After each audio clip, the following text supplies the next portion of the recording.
Hello! When I was a kid, I often watched my parents play Mahjong with their family and friends. To me back then, Mahjong looked like this intimidating, complex, almost religious ritual that only grown-ups could participate.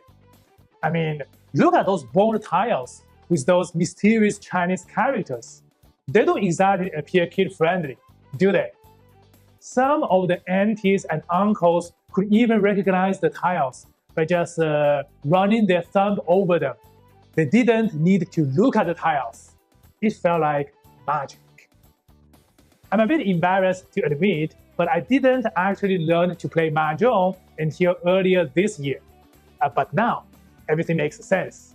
I finally understand why my mom would joyfully yell, "Pong!"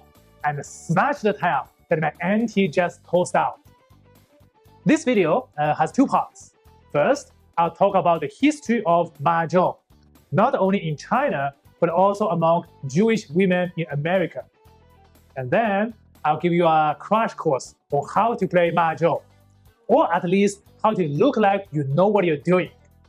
If you like this video, please click the like button and subscribe.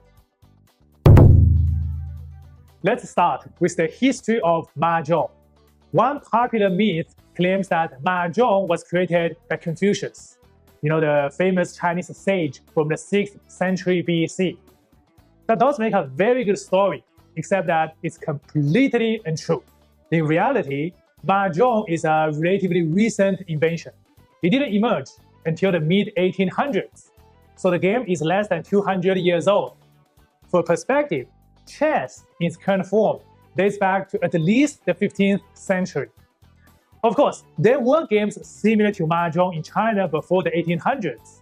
For example, there were these card games called Mahdiao and Kanfu. They appeared a few centuries earlier and have similar rules to Mahjong. So it's likely that whoever invented Mahjong drew inspiration from them. Unfortunately, we don't have written records of who invented Mahjong or exactly when that happened. The earliest surviving Mahjong sets were found in China's east coast cities of Ningbo and Shanghai, and they date to the mid-1800s. So that's probably when and where Mahjong was first played. Once Mahjong was created, people traveling to those busy coastal cities quickly brought the game to other parts of China. And it spread like wildfire. By the beginning of the 20th century, Mahjong had already become a favorite pastime in many big Chinese cities. Since then, Mahjong's popularity has been going up and up. The only time when Mahjong suffered a blow was during the Cultural Revolution. That's when pretty much all forms of entertainment other than singing songs praising Chairman Mao Zedong were banned. Why is Mahjong called Mahjong? Here's a fun fact. The word Mahjong, represented by these two Chinese characters, doesn't actually mean anything. In the mid-19th century, when the game first appeared in port cities such as Ningbo, it was originally called Mahqiu, which means sparrow in the local dialect. The game was called that because the clacking of the tiles during the shuffling sounded like the chattering of sparrows. Later, as people in northern China started playing Mahqiu, they changed the unfamiliar sound of qiu to jiang in Mandarin Chinese. So today, in China, the game is called Mahjiang, and it's represented by these two characters, which don't mean sparrow anymore. Interestingly, in Japan today, the game is extremely popular and is called Mahjiang, same as in China. However, in Japanese, Mahjiang is written with different characters than in China. The Japanese use these two characters, which mean sparrow. What I'm trying to point out is that while the sparrow heritage has been lost in modern Chinese, you can still find it in modern Japanese. Mahjong's popularity wasn't limited to China. I will tell you about Mahjong's development in one country, the United States. I'll tell you how Mahjong gained popularity there among people with and without Chinese heritage. It probably doesn't surprise you to hear that as massive waves of Chinese immigrants moved from China to the US in the 20th century, Mahjong became a favorite pastime in Chinatowns across America. For example, the hyper-influential novel The Joy Luck Club by Amy Tan is about Chinese immigrant families in San Francisco who started a Mahjong club. What's a bit more surprising is that Mahjong also gained quite a bit of popularity among Americans without Chinese heritage, especially among Jewish women. How did that happen? Well, in the 1920s, American businessmen brought Mahjong sets to the US and began selling them in lifestyle stores. The most successful store among them was, interestingly enough, Abercrombie & Fitch. Yeah, the same Abercrombie that's known today for its sexy models. In the 1920s, Abercrombie sold a total of 12,000 Mahjong sets. Most of them went to non-Chinese customers, which is quite impressive. What's even more remarkable is that the explosion of such an obviously Chinese game happened during a period of strong anti-Chinese sentiment in America. The 1920s was a very racist era. There were all sorts of explicitly and implicitly racist policies against the Chinese. Those smart marketers didn't tell their American customers that Mahjong was just invented a few decades ago in a poor and underdeveloped China. No. They claimed that Mahjong was a game played thousands of years ago by members of the ancient Chinese court. In doing so, they effectively associated Mahjong with America's fantasy of a glorious and exotic and sophisticated ancient Oriental kingdom. This allowed white Americans to embrace this supposedly ancient Chinese game while discriminating against their contemporary Chinese people. Thanks to this clever marketing strategy, Mahjong became popular among wealthy businessmen and Hollywood celebrities. In the 1920s, it almost became a way for the urban elite to showcase their sophistication. Like any fact, the popularity of Mahjong as an exotic game from a mysterious Oriental kingdom eventually died. However, the game continued to enjoy strong popularity among one small, non-Chinese group in American society: Jewish women. In 1937, a group of Mahjong-loving Jewish women in New York City founded the National Mahjong League.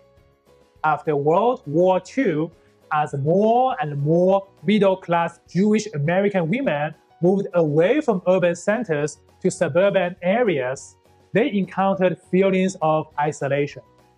Mahjong became a way for them to build social connections in the new neighborhood.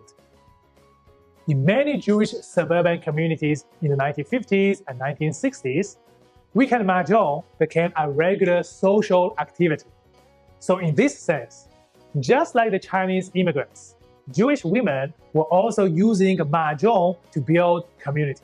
Let me take a moment to explain why I think Mahjong is the perfect game for making friends. A hand of Mahjong can be as quick as 10 minutes. Between each hand, players shuffle and arrange tiles together. This is the perfect time for a little bit of conversation.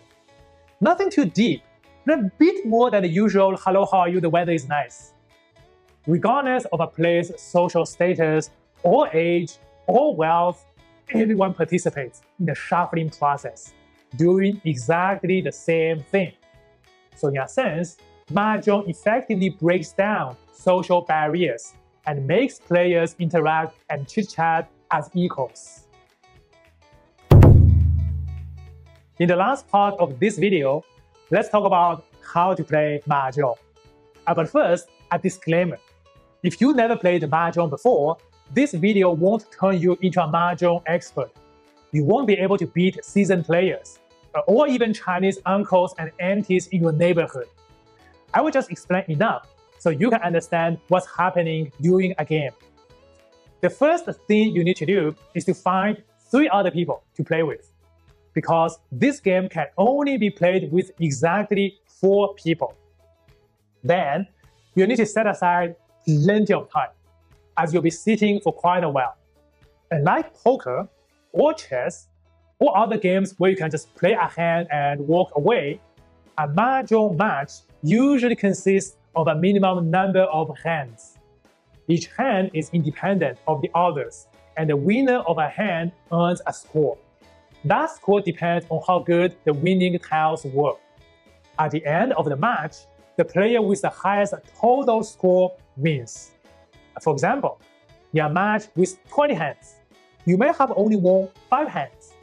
But if your total score is high enough, you can still end up winning the entire match. At the start of each hand, players shuffle the tiles together. They then stack the tiles into 4 walls. After that, they take turns to grab tiles from these walls until each player has exactly 13 tiles. From there, they play turn by turn in a clockwise order. When it's a player's turn, the first thing he does is to draw a tile from the wall. After that, he does some deep thinking, or at least pretends to do some deep thinking. Then, he discards a tile. It could be the one he just drew from the wall, or something from his existing arsenal of tiles. Then, it's the next player's turn. This goes on and on until one player declares a win and shows all his tiles. That ends the hand and starts the scoring. Once that's done, players shuffle the tiles again and start the next hand. So, how to win a hand? To answer that, we need to take a look at Mahjong tiles. A set of Mahjong has 144 tiles.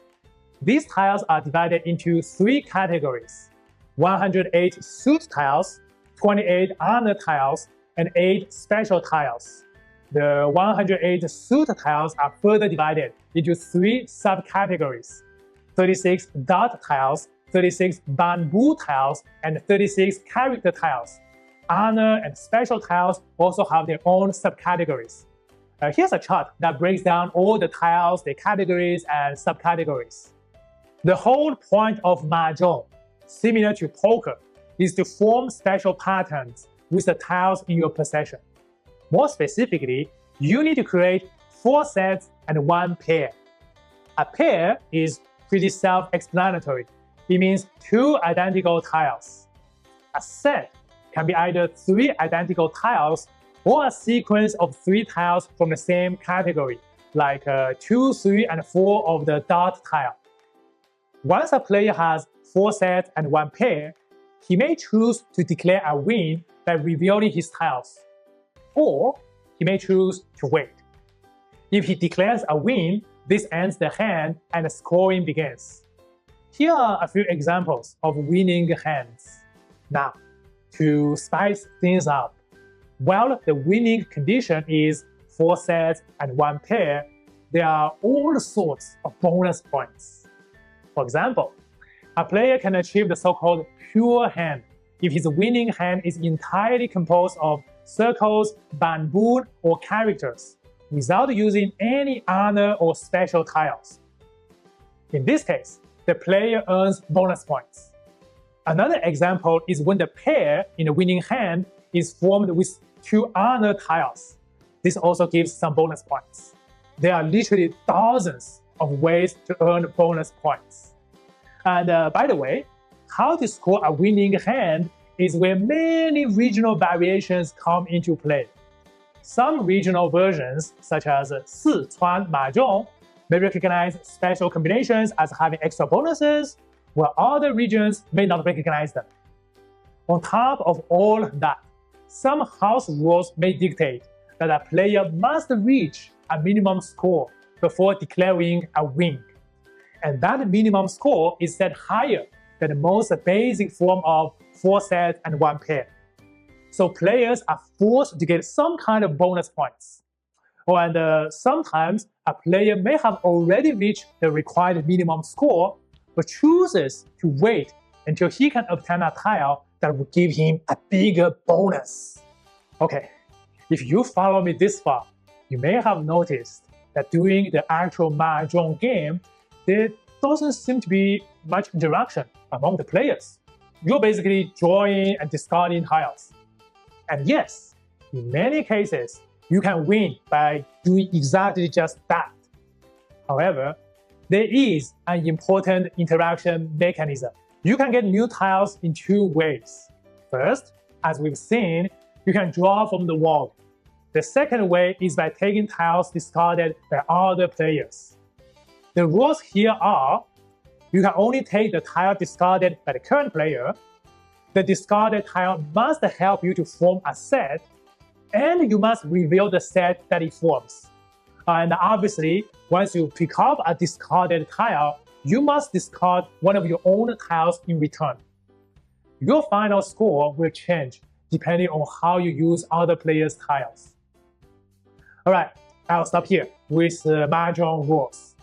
Honestly, with so many regional variations and scoring systems, the best way to really understand the rules is to just play a few hands.